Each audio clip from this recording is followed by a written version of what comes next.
नमस्कार दोस्तों, welcome two माय channel SR repairing.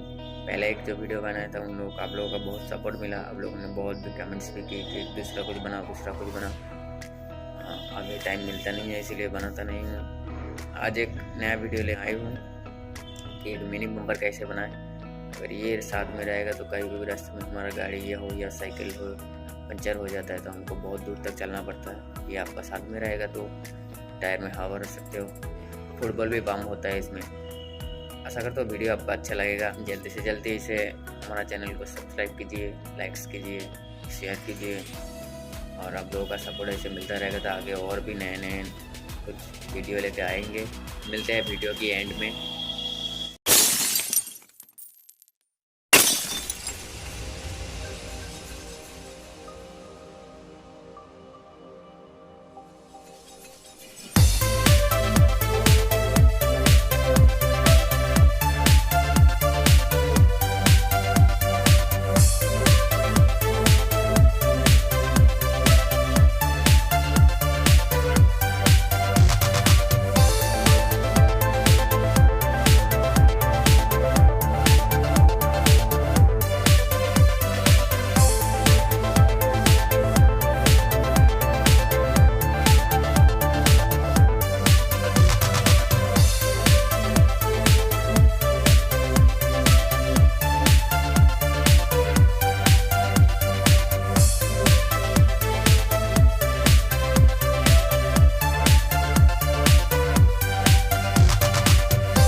Video कैसा लगा कमेंट्स करके बताना।